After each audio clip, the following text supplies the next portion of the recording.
रेफ्रिजरेटरची wiring शिकायची आहे. आलं का लक्षात? एकदम सिंपल वायरिंग मी तुम्हाला सांगितले असेल ते पण आहे आणि हे न्यू आहे आता. एकदम सिंपल साधी आहे. राहील लक्षात. हे एवढे कंपोनंट आपल्याला इलेक्ट्रिकल कंपोनंट रेफ्रिजरेटर मध्ये वापरतो. माहिती आहे तुम्हाला? माहिती आहे की नाही? आणि ही जी वायरिंग करतो आपण तर ही ओपन टाईप रिले सोबत करतो. कोणत्या टाईपचं आहे? Open type. आपण जेव्हा आयटीआयमध्ये प्रॅक्टिकल केली होती ना तर तेव्हा आपण ओपन टाईप रिलेच वापरला होता तेव्हा. बरोबर आहे? दिसतंय तुम्हाला? ब्लॅकबोर्ड दिसतंय ना? हां, तर याचे कनेक्शन तुम्हाला माहिती आहे का? याची वायरिंग मी तुम्हाला सांगितली होती. हे दाखवलं होतं मी तुम्हाला. इथं न्यूट्रल दाखवलं आणि इथं मी फेज दाखवलाय. दिसतंय? आणि एक तिसरा एक वायर असतो. कोणता असतो एक तिसरा वायर? तिसरा वायर कोणता असतो? तिसरा वायर कोणता असतो? हां, अर्थिंग. आणि आपण अर्थिंग कुठे देतो? रेफ्रिजरेटरच्या बॉडीला. बरोबर आहे? देतो. हां, देतो की नाही? ठीक आहे. आता एकदम सिंपल आहे. सगळ्यांना पार्ट झाले असते. OLP, thermostat, door switch, bulb आणि हा रिले आहे. बरोबर आहे? आणि हे सगळे जेवढे काही इलेक्ट्रिकल पार्ट आहेत सगळे रेफ्रिजरेटरमध्ये राहतात. बरोबर आहे? आता मी याची तुम्हाला सिंपल वायरिंग सांगतो. सगळे नोटबुकवर काढून घ्या. आलं का लक्षात? हां, आता आपण इथं न्यूट्रल, फेज आणि हा काय सांगितलं होतं तुम्हाला? अर्थिंग सांगितलं होतं ना? दिसतंय का? ब्लॅकबोर्ड दिसतंय का तुम्हाला? हां, ब्लॅकबोर्ड कडे पहा. हां, तर आपण आता सरळ सरळ आता याची वायरिंग देऊ. तर याच्यामध्ये हा न्यूट्रल आहे. बरोबर आहे? प्रत्येकाला दोन दोन टर्मिनल दिले आहेत. 1, 2. बरोबर आहे? याचे 2 टर्मिनल आहेत. डोर स्विचला 2 टर्मिनल आहेत. होल्डरला 2 टर्मिनल दिले आहेत. बरोबर आहे? रिलेचे हे 2 टर्मिनल दाखवले आणि हा एक तिसरा असतो. बरोबर आहे? हां, तुम्ही पाहिले. तर हा जो न्यूट्रल असते न्यूट्रल, हां, तर न्यूट्रल आपण डायरेक्ट आता पहिल्यांदा काय करायचं? थर्मोस्टेटला द्यायचं. कशाला द्यायचं आहे? थर्मोस्टेट. बरोबर आहे? आणि मग आपल्याला थर्मोस्टेट वरून हा जो न्यूट्रल आहे हा आपल्याला द्यायचा आहे डोअर स्विचला. कशाला द्यायचा आहे? डोअर स्विचला. हां, इथून असं कट करून नाही द्यायचं. आपण कट करून देत होतो ना इथून पण असं डायरेक्ट देऊ शकत होतो ना. पण कट करून नाही द्यायचं वायर. डायरेक्ट त्याच्या पॉईंटवरून द्यायच्या. कोणाच्या पॉईंटवरून द्यायचा आहे? थर्मोस्टेटच्या. ठीक आहे? दुसरा जो टर्मिनल आहे हा इथून कुठं देतो आपण? बल्बला. बल्बच्या एका टोकाला जोडलं ना? हां, जोडलं की नाही? आणि बल्बच्या दुसऱ्या टोकावरून सरळ इकडे घेऊन यायचं.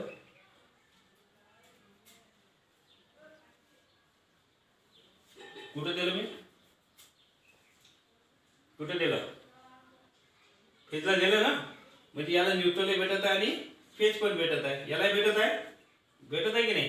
हां, एक सर्किट कंप्लीट झालं ना? एवढाच. हां, एकदम सिंपल आहे. सगळ्यांनी लक्षात ठेवायचं. ठीक आहे? त्याच्यानंतर OLP आहे. तर OLP ला आपण इथून फेज द्यायचा. आणि OLP आपण कुठे जोडतो? कॉम्प्रेसरला. कुठे जोडतो? OLP कुठे जोडतो? कॉम्प्रेसरच्या कोणत्या पॉईंटला जोडतो? कॉम्प्रेसरचे 3 टर्मिनल माहिती असतील ना? हां, कॉमन टर्मिनलला. बरोबर आहे? म्हणजे हा असा. ठीक आहे? आता कॉम्प्रेसर चालू होईल का? चालू होईल का कॉम्प्रेसर? का बरं? स्टार्टिंग आणि रनिंग जोडायचं आहे. बरोबर आहे? तर आपण स्टार्टिंग आणि रनिंग इथून देऊ. दिसलं? ही 2 टर्मिनल आहेत ना? इथं जाते की नाही आपलं जो रिले लावतो आपण हे 2 टर्मिनल देतो की नाही? तुम्ही वायरिंग पाहिली असेल ना पहिले? आता रिलेला जो फेज देतो आपण तो कुठून देतो? इथून या टर्मिनलवरून देतो. बरोबर आहे? झाली का कंप्लीट वायरिंग? झाली का? हां, पूर्ण कंप्लीट वायरिंग झाली? त्याच्यापेक्षा इजी वाटली का ही थोडीशी वायरिंग? हां, सगळ्यांनी हे बुकावर नोट करून ठेवायची आहे वायरिंग. याच्यापैकी तुम्हाला माहिती आहे थर्मोस्टेटचं फंक्शन काय आहे? थर्मोस्टेट कशासाठी वापरतो आपण? कूलिंगला कंट्रोल करण्यासाठी. बरोबर आहे? तर याच्यामध्ये कसं आहे की जसं आपण इथून सप्लाय दिला आहे थर्मोस्टेटला, जेव्हा बटन ऑन करू आपण थर्मोस्टेट पर्यंत सप्लाय देईल. पण जेव्हा याची कूलिंग जर पूर्ण कम्प्लिटली झाली तर थर्मोस्टेट या पॉईंटवर इकडे कनेक्ट होईल का? नाही होणार. बरोबर आहे? म्हणजे हा जो कॉम्प्रेसरचा जो सप्लाय आहे हा इथून कट होईल. बरोबर आहे? आणि जेव्हा कॉम्प्रेसरची कूलिंग आपल्याला पाहिजे तेवढी जर झाली तर ऑटोमॅटिक थर्मोस्टेट कॉम्प्रेसरला बंद करतो. माहिती आहे तुम्हाला? म्हणजे इकडून इकडे सप्लाय जाणार नाही. आणि जेव्हा कूलिंग परत वाढली तर कॉन्टॅक्ट सुरू होईल आणि OLP कडे सप्लाय येईल. बरोबर आहे? म्हणून आपण न्यूट्रलवरून डायरेक्ट पहिले थर्मोस्टेटला द्यायचं. थर्मोस्टेटला जर आपण दिलं नाही, आपण डायरेक्ट इथून जर जोडलं हा वायर इथून जर आपण OLP ला दिलं असतं तरी कॉम्प्रेसर चालू झालं असतं. बरोबर आहे. कॉम्प्रेसर चालू करण्यासाठी आपल्याला फक्त OLP रिले जरी असलं तरी आपण डायरेक्ट चालू करू शकतो, हे पार्ट न लावता. बरोबर आहे की नाही? लावू शकतो ना डायरेक्ट आपण OLP च्या कॉमन इथं जोडला. OLP च्या दुसऱ्या टोकावर आपण एक न्यूट्रल देऊ, रिलेला एक पॉईंट जोडून आपण फेज देऊ आणि याचे दोन टर्मिनल कॉम्प्रेसरला जातील. कॉम्प्रेसर चालू होईल की नाही होईल ना. पण आपल्याला डोअर स्विच आणि बल्ब किंवा थर्मोस्टेट लावायचं असेल तर या पद्धतीचं आपल्याला कनेक्शन करायचं आहे, जेणेकरून कॉम्प्रेसरचं सप्लाय कट झालं पाहिजे. जेव्हा आपली कुलिंग आपण जेवढं सेट करून ठेवलो तेवढं झाल्यानंतर ते सप्लाय कट झाली पाहिजे. बरोबर आहे. OLPचं काम कोणतं आहे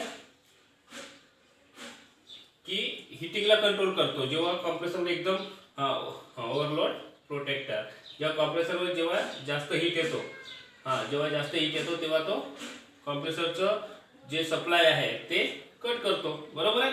आणि याच्यासाठी याच्यामध्ये एक प्लेट लागलेली असते की नाही. OLP मध्ये एक प्लेट असते ना. काय म्हणतात त्या प्लेटला? कोणती स्ट्रीपला वापरली जाते? बायमेटॅलिक स्ट्रीप. काय वापरली जाते? बायमेटॅलिक स्ट्रीप.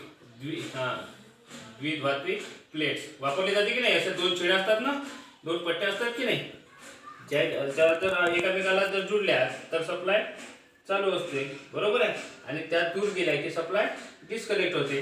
पाहिले आहे तुम्ही OLP मध्ये दोन अशा बारीक पट्ट्या असतात ना, त्याला आपण द्विधात्विक प्लेट्स म्हणतो. बरोबर आहे.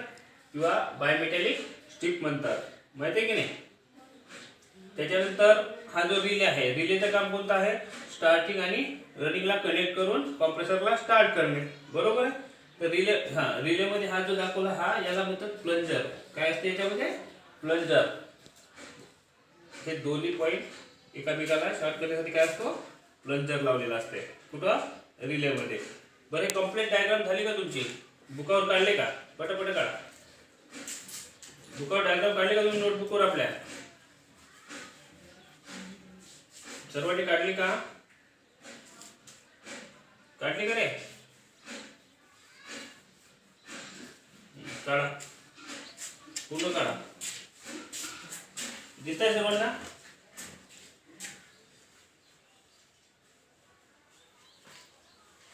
आणि ओपन टाईप रिले सोबत आहे ना.